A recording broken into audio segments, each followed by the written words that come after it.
आपका फूल पत्ती डाला चैनल में स्वागत है। जैसा कि हम लोग वृत्त पढ़ रहे थे, जिसमें पढ़ लिए थे कि परिधि वृत्त का क्या होता है, क्षेत्रफल क्या होता है, जिसमें त्रिज्यखंड और वृत्तखंड के भी बारे में पढ़े थे। अब जो है हम लोग वृत्त से संबंधित कोण से रिलेटेड जितना भी सवाल पूछा जाता है एग्जाम में, वो चीज़ देखते हैं। जैसे कि ये वृत्त है ना, ये वृत्त है। इस वृत्त में जो है ये यहाँ से जीवा खींच लिए।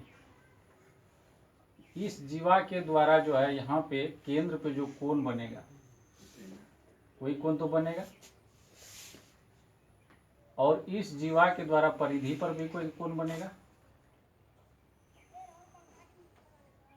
है ना। तो इसमें जो है अगर एक ही चाप, ये इसको यहाँ से यहाँ तक क्या बोला जाएगा, जैसे ये ए बी है तो ए बी चाप को ऐसे करके दर्शाते हैं, है ना। और जीवा अगर बोलेंगे जीवा तो ए बी सिर्फ लिखा जाएगा ऐसे करके।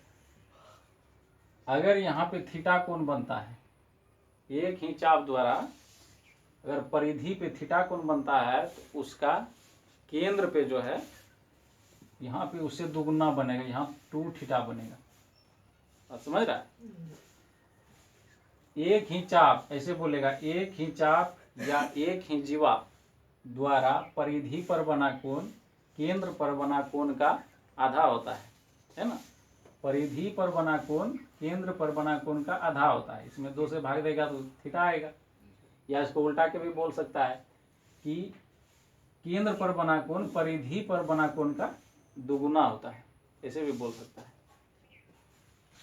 और एक ऐसा वृत्त लिए, इसमें व्यास खींच दिए। व्यास का मतलब हुआ एक केंद्र होके गुजरा है ना। जैसे केंद्र यहाँ ओ है। वृत्त का सबसे बड़ा जीवा, ये भी एक तरह का क्या है, जीवा ही है। ये भी एक तरह का जीवा ही है। वृत्त का सबसे बड़ा जीवा जो होता है वही क्या कहलाता है, व्यास कहलाता है। वृत्त का सबसे बड़ा जीवा वृत्त का व्यास कहलाता है ना। वृत्त के व्यास के द्वारा भी परिधि पर कोई कोण बनेगा, है ना। तो इसके मुताबिक जो है यहाँ पे कोई भी बिंदु पे ऐसे जो बनता है सरल कोण कितना का बनता है, 180 डिग्री का। 180 डिग्री का। आखिर ये भी कहाँ, केंद्र पर ही बना है एक तरह से देखा जाए तो। यहाँ 180 डिग्री का बनाया तो यहाँ परिधि पर कितना का बनाएगा। यहाँ पे जैसे केंद्र पर 2 थीटा बनाया तो उसका आधा बनाया परिधि पर। यहाँ भी 180 ए बी जो है केंद्र पर बनाया तो उसका आधा बनाएगा, मतलब यहाँ कितना बनाएगा, 90 बनाएगा, है ना। और ऐसे भी बोलते हैं ये अर्धवृत्त का कोण, है ना। अर्धवृत्त का कोण कैसा होता है, समकोण होता है। अर्धवृत्त करने का मतलब हुआ कि अगर इसको ऐसे काट करके निकाल ले ऐसे करके तो ये कैसा अर्धवृत्त बना।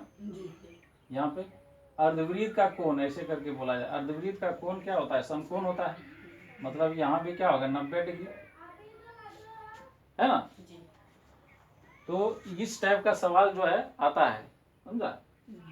और इसमें से जो है कोई वृत्त है, कोई वृत्त है, यहाँ पे इस वृत्त का केंद्र O है।